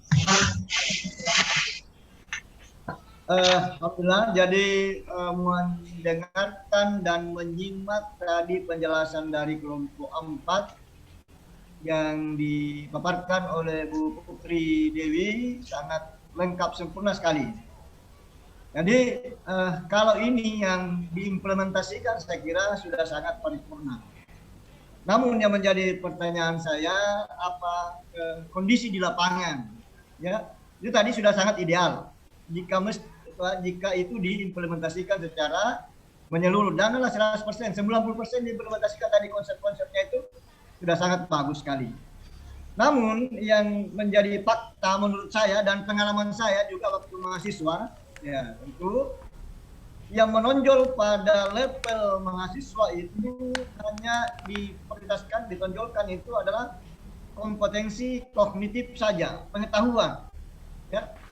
Kompetensi pengetahuan, sehingga mahasiswa ini berlomba bagaimana cara mendapatkan nilai tertinggi. Ya, berlomba bagaimana cara mendapatkan nilai tertinggi dengan berbagai cara yang bisa dilakukan. Bahkan kita di kalangan mahasiswa dulu ya ada istilahnya menyontek menggunakan pelampung, bahkan kalau tidak cukup dengan pelampung pakai kapal selam. Pokoknya bagaimana cara bisa dapat nilai tertinggi. Karena itu yang menjadi poin menjadi poin orang bisa begitu juga di lapangan kerja, yang diterima di lapangan kerja itu dipentaskan ITK-nya berapa, ITK-nya dilihat dulu berapa. Ya misalnya sekarang kalau mau mendaftar pegawai negeri mendapat apa, di prioritas adalah ITK minimal 3,0 dan seterusnya. Sehingga mahasiswa itu orientasinya bagaimana mendapatkan nilai tertinggi dengan berbagai cara apapun yang bisa dilakukan. Nah, kemudian juga padahal jika ada mahasiswa yang demo justru diintimidasi supaya dia tidak demo dan seterusnya, bahkan diancam tidak lulus. Padahal mestinya kalau kita baca tadi CT-nya itu ada sikap. Kalau dia demo berarti dia punya kepedulian sosial. Kalau dia demo karena BBM naik, harga naik, berarti dia punya kepekaan sosial. Mestinya itu diapresiasi. Tapi malah di perguruan tinggi itu menjadi diintimidasi. Bahkan dipanggil sama PR3 atau pembantu dekan 3 yang membidai kesiswaan. Nah ini menjadi dilema. Nah sehingga kalau ini kita lakukan, ya kita lakukan kalau memang ini tadi yang diharapkan oleh Bu Dewi tadi, itu capaian sikap pengetahuan dan sebagainya itu komplit bisa diwujudkan, maka mahasiswa itu akan berupaya bagaimana bersikap yang baik, punya kepedulian, punya sikap, punya pengetahuan yang bagus. Saya kira itu menurut pendapat saya. Mudah-mudahan ini bisa mendapat pencerahan dari teman-teman dan mungkin juga terkhusus dari Bapak pengampu mata kuliah. Ini karena saya kurang lebih. Assalamualaikum warahmatullahi wabarakatuh. Waalaikumsalam warahmatullahi wabarakatuh. Terima kasih. Sedikit stressing anunya Pak Suharto, Pak Ibu Dewi. Ya silakan Pak Idrus. Iya, terima kasih. Saya seperti apa yang disampaikan oleh Pak Suharto itu, ya mungkin memang dalam perspektif background pendidikan saya dengan Pak Suharto waktu kuliah ya kan di IKIP ya. Tentu dalam hal ini penerapan seperti perspektif pendidikan agama Islam seperti yang dipaparkan oleh Ibu Putri tadi, jenjang pendidikan memang yang berbeda. Kalau kita di IKIP dulu ya kan dominannya di situ pengetahuan. Artinya sama juga dengan pendidikan agama di sekolah-sekolah menengah umum seperti itu juga. Jadi memang mungkin sedikit ada perbedaan kalau pendidikan mata kuliah yang di perspektif pendidikan agama Islam dengan pendidikan yang ada di lembaga-lembaga pendidikan LPTK umum misalnya seperti UNM. Kemudian yang kedua menyangkut masalah kadangkala ada kebijakan yang didemo oleh mahasiswa. Kalau ada sesuatu harapan yang tidak sesuai dengan apa yang di lapangan misalnya dialami oleh mahasiswa, ya oke lah saja, demo adalah sebuah bentuk apresiasi terhadap protes kebijakan yang misalnya dilakukan oleh pemangku kebijakan. Cuma persoalannya juga akhir-akhir dari suatu demo yang dilakukan oleh mahasiswa itu terkadang ditunggangi oleh anarkis. Itu yang jadi masalah. Terkadang demo-demo yang dilakukan oleh mahasiswa itu yang namanya saja anak muda kadangkala menyalahi dari prosedur protap untuk yang namanya menyampaikan aspirasi itu, sehingga yang muncul adalah anarkis. Itu juga kadangkala disesalkan oleh mahasiswa, kadang menyampaikan aspirasi bukan pada tempatnya. Itu juga yang kadangkala memang bisa membawa hal-hal yang bisa merusak tatanan kehidupan kampus, ya, termasuk mahasiswa juga. Itu yang saya katakan tadi, cara menyampaikan aspirasinya itu yang tidak sesuai dengan prosedur yang sebenarnya. Ya, mungkin seperti itu sebagai tambahan saya, sanggahan dari apa yang disampaikan oleh Pak Suharto tadi. Terima kasih. Assalamualaikum warahmatullahi wabarakatuh. Ya, terima kasih Pak Idrus tentang tambahan penjelasan daripada penjelasannya Pak Suharto. Bagaimana teman-teman yang lain? Apakah masih ada yang ingin disampaikan yang menjadi bahan pertimbangan untuk kita semua ataukah bahan perbincangan? Silahkan kalau memang sudah tidak ada. Kita mempersilahkan Pak Dokter untuk memberikan penjelasan secara mendetail terhadap manajemen capaian pembelajaran mata kuliah berbasis digital dalam perspektif PAI. Sebentar. Oke. Jadi saya masih masih informasi ini pengalaman kita ini sebagai mahasiswa ini. Ya. Saya ada aktivitas. Jadi banyak kita jadikan tameng. Jangan anarkis. Boleh demo tapi jangan anarkis. Itu hanya dijadikan sebagai tameng. Karena kalau kita tidak anarkis, kalau mahasiswa tidak anarkis, maka dia tidak mendapat perhatian. Coba kalau dia demo, berjemur saja di lapangan, dia ada batu-batu, kalau tidak anarkis, nanti tidak mendapat perhatian kalau dia menjadi anarkis. Jadi cara juga mahasiswa bagaimana supaya mendapat perhatian. Kalau dia hanya ngumpul aja di situ, prinsipnya bahwa akan bosan sendiri, nanti akan berhenti sendiri. Tetapi dengan memantik bagaimana supaya bisa mendapat perhatian. Jadi mahasiswa ya tempatnya seperti itu. Dia bakar ban, dia bakar apa dan seterusnya. Jadi bagaimana untuk bisa mendapat perhatian. Dan itulah yang menjadi dilema di dalam di dalam dunia kemahasiswaan. Saya ini mungkin juga sama dengan Pak Idrus juga pernah mungkin rasakan ini. Jadi saya kira itu sedikit curahan saya. Jadi ya. Mahasiswa. Ini kan saya kurang lebih. Assalamualaikum warahmatullahi wabarakatuh. Salam. Jadi dalam dunia perkuliahan dalam dunia perkuliahan perguruan tinggi saya melihat berbasis digitalnya itu sudah banyak yang menggunakan dosen-dosen, apalagi yang dosen-dosen muda, di mana mereka menyampaikan perkuliahan dan proses pembelajaran mereka itu berbasis digital, seperti menggunakan video interaktif, menggunakan PPT, menggunakan aplikasi digital lainnya. Saya rasa mereka sudah menggunakan seperti itu, dan juga mereka telah mengaktifkan mahasiswa untuk belajar, bisa belajar mandiri menggunakan berbasis digital tersebut. Dan sekarang kayaknya itu mahasiswa, bahkan anak-anak sekolah sudah mampu belajar mandiri tanpa guru lagi, ya, tanpa guru, karena ini sudah kita berada pada era digital, di mana ilmu pengetahuan bisa kita terima dari mana saja, ya. Dosen ataupun tenaga pendidik lainnya itu bukanlah lagi menjadi sumber utama daripada ilmu tersebut, ilmu pengetahuan tersebut. Dan dosen itu atau tenaga pendidik berfungsi hanya sebagai fasilitator, motivator, kemudian yang lain-lain sebagainya, seperti itu. Jadi manajemen daripada CPMK berbasis digital, menurut saya, menurut kami kelompok 4 sudah berjalan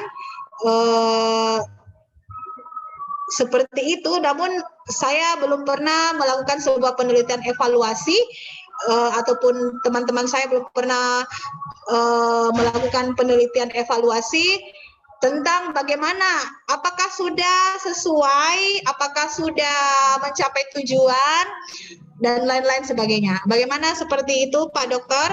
Saya kembalikan kepada Bapak untuk memberikan penjelasan. Terima kasih. Assalamualaikum warahmatullahi wabarakatuh. Saya sedikit, boleh? Boleh. Bolehkah? Boleh dong.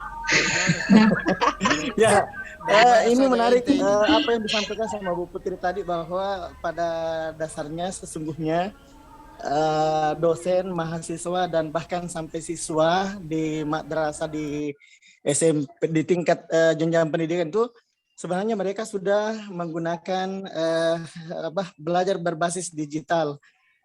Alhamdulillah, kalau kami kemarin, saya bicara internal lagi ya.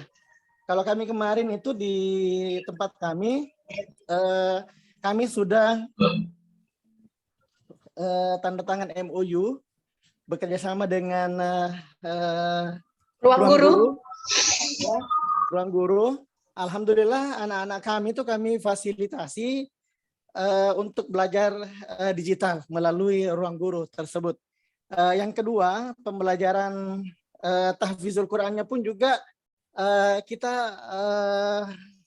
mengarah ke digital.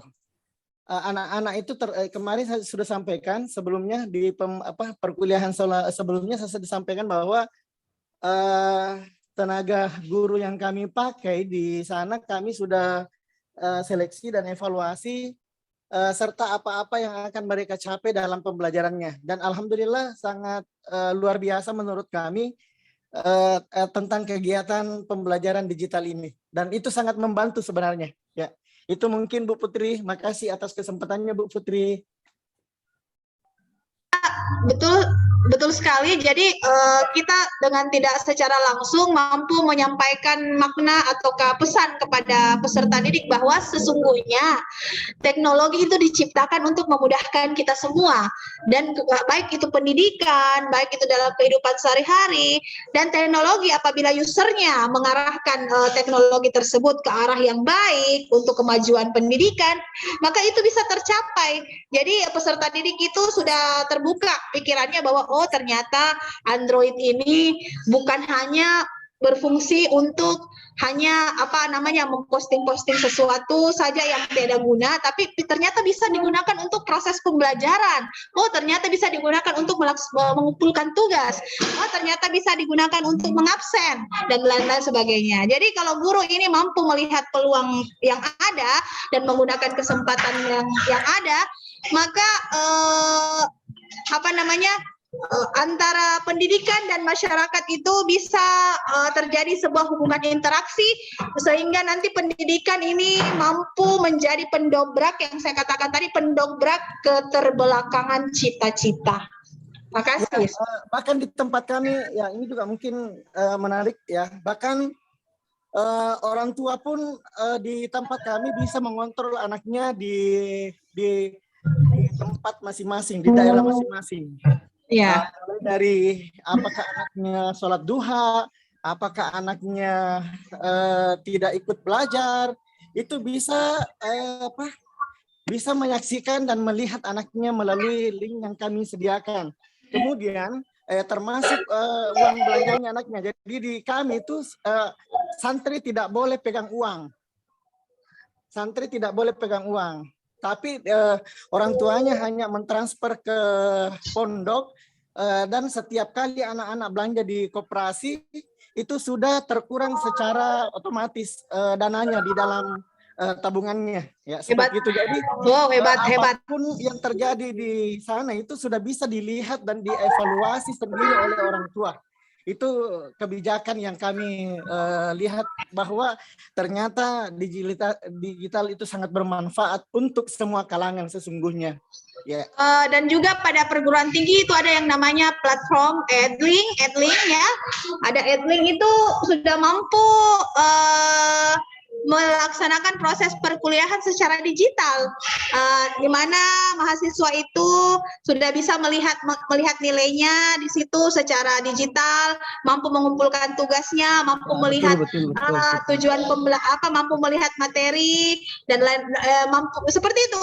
Sudah ada platform perkuliahan yang namanya Edlink dan lain-lain sebagainya ya. Betul. Tapi kayaknya ruangan ini cuma kita berdua yang diskusi ini, Put. Dari tadi kita ini ngomong. Pak Haji baru muncul. Dari mana saja ente? Bagaimana Pak Dokter?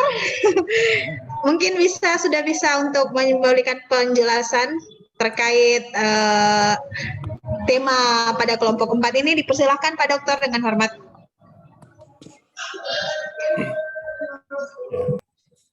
Terima kasih banyak kepada pimpinan sidang.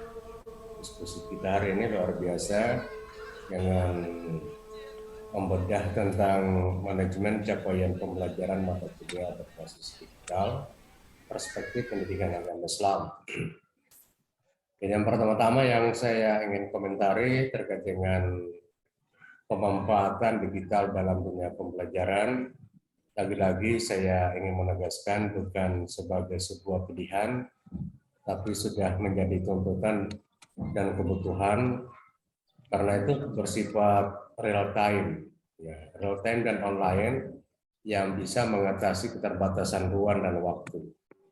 Jadi dengan adanya platform pembelajaran digital ini sangat membantu baik dari pendidik, sekolah, masyarakat, keluarga, maupun peserta didik itu sendiri di dalam kegiatan pembelajaran. Itu sangat terbantu sekali.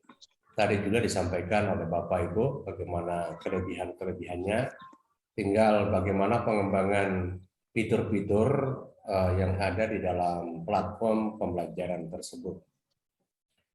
Jadi banyak sekali platform yang telah berkembang sekarang, termasuk Edmodo, Jamilo, ya, ada Moodle, ada Cover School, tadi juga disebut ada Ruang Guru dan seterusnya.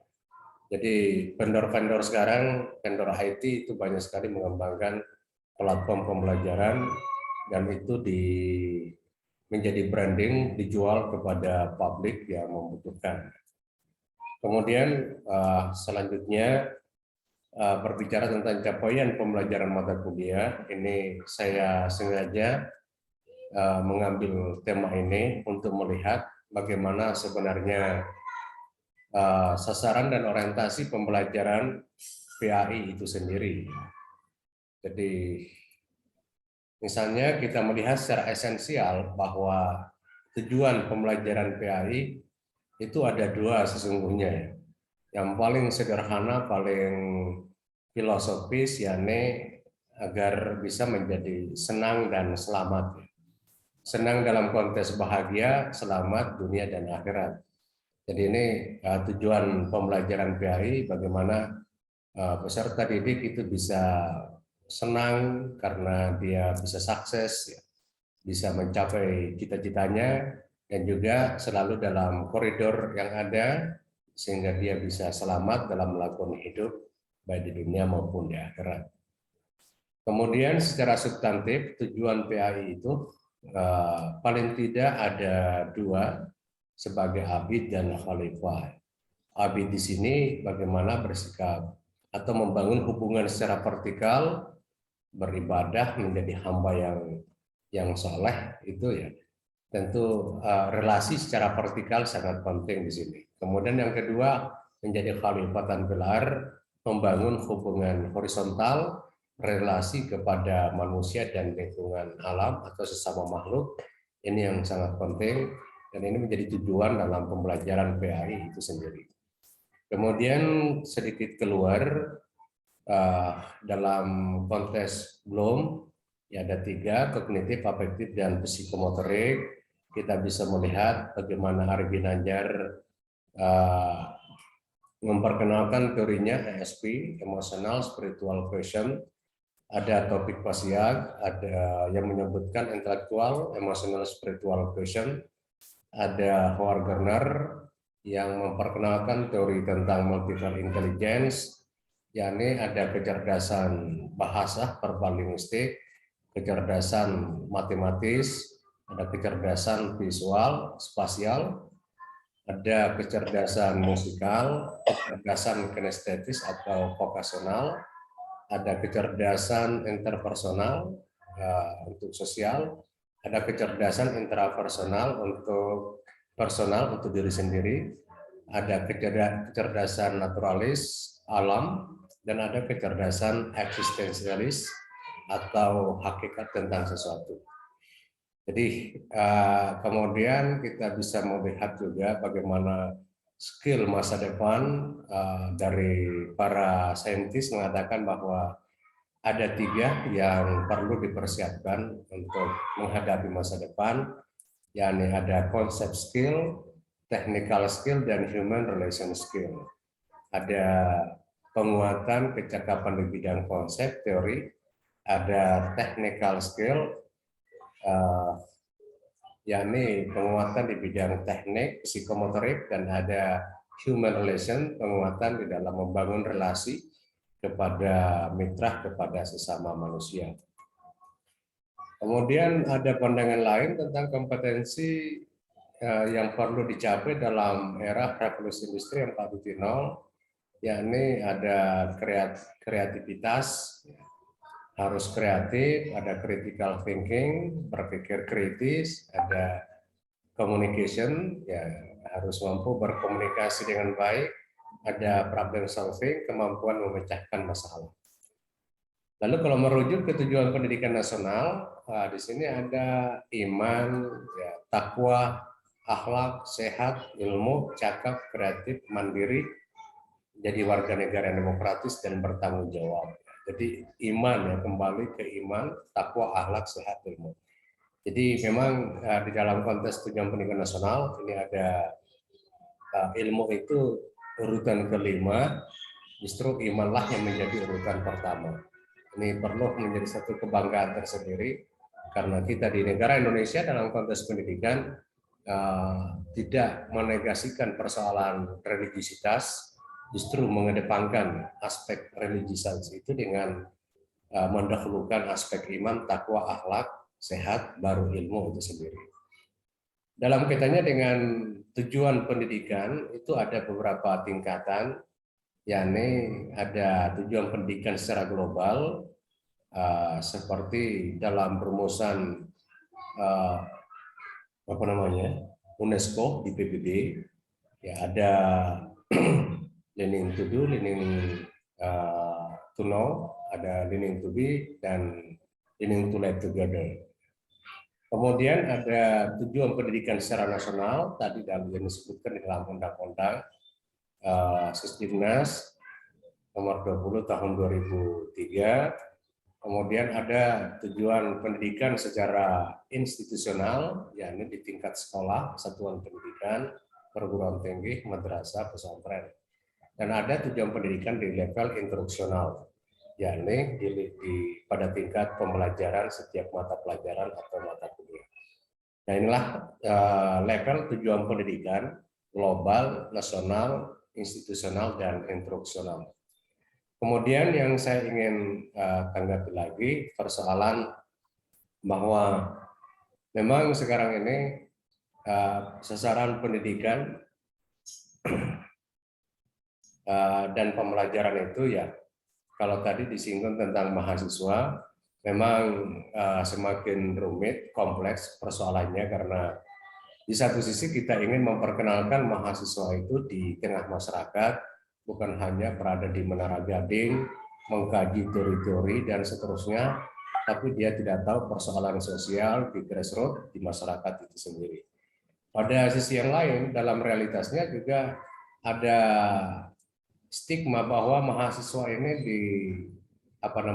terkontaminasi oleh atau dimanfaatkan oleh para politisi, elit-elit bangsa tertentu dan seterusnya, sehingga perjuangannya tidak murni karena selalu ada nuansa politik di dalamnya. Jadi itu sehingga banyak yang meragukan tentang hal itu, dan memang ada bukti-bukti yang lain bahwa setiap ada gerakan mahasiswa selalu ada tokoh tertentu di belakangnya untuk menjadi backing dan bahkan dianggap sebagai provokatif dalam gerakan mahasiswa. Kalau dalam konteks terjadinya kaos di lapangan itu wilayahnya lain, ada teori konflik yang bisa menjelaskan hal itu, dan itu bagian dari strategi di dalam memperjuangkan satu isu yang diperjuangkan oleh para demonstran sendiri. Nah, yang demikian bahwa memang tantangan di kita sekarang ini, yakni selalu berorientasi kepada penilaian yang bersifat konkret, yang mudah diukur, yang bisa konsisten, yakni dalam hal ini pengetahuan, kemudian perilaku, keterampilan. Jadi pengetahuan dan perilaku keterampilan inilah yang sifatnya konkret, mudah diukur dan bersifat konsisten. Sedangkan perilaku, sikap atau akhlak dengan iman inilah yang susah diukur karena bersifat abstrak dan fluktuatif tergantung momentumnya itu sendiri. Jadi kadang tidak bisa konsisten, hari ini baik, sapaannya baik, akan begitu juga seterusnya besok sampai akan datang. Jadi itu yang yang susah diukur, sehingga kadang-kala dalam kegiatan pembelajaran lebih cenderung menilai capaian pembelajaran itu kepada hal-hal yang bisa diukur, konkret, dan bersifat konsisten. Saya kira karena waktu kita sangat terbatas, sudah masuk waktu salat asar, mohon maaf Bapak Ibu, jika ada hal yang kurang berkenan pada pertemuan kita hari ini, dan saya secara pribadi mengucapkan banyak terima kasih kepada Bapak Ibu atas waktunya. Kita sharing keilmuan, dan luar biasa ilmu yang kita diskusikan hari ini cukup menambah hasanah, memberikan wawasan, bahkan ya menggugat untuk memperkuat otokritik kita terhadap sesuatu. Mudah-mudahan aktivitas dan ikhtiar kita hari ini bernilai ibadah di sisi Allah Subhanahu wa Ta'ala. Dan semoga Bapak Ibu kita semua selalu dalam Amin ya rabbal alamin. dalam melanjutkan kegiatan akademik, dalam mengurus penyelesaian studi. Semoga berjalan lancar semua Bapak Ibu, tidak ada hambatan yang berarti, baik secara non material maupun secara materialnya. Mudah-mudahan lancar semua. Ya Bapak Ibu, untuk perkuliahan kita pada mata kuliah manajemen pembelajaran PAI berbasis ICT, saya kira kita sudah bisa menyelesaikan, dan insya Allah hari ini kita dianggap selesai, dan pemakalan juga sudah presentasi sebanyak 4 dan berjalan dengan baik. Kira demikian, kita akhiri dengan bersama-sama membaca kalimat hamdalah. Alhamdulillahirabbil alamin. Assalamualaikum warahmatullahi wabarakatuh. Waalaikumsalam warahmatullahi wabarakatuh.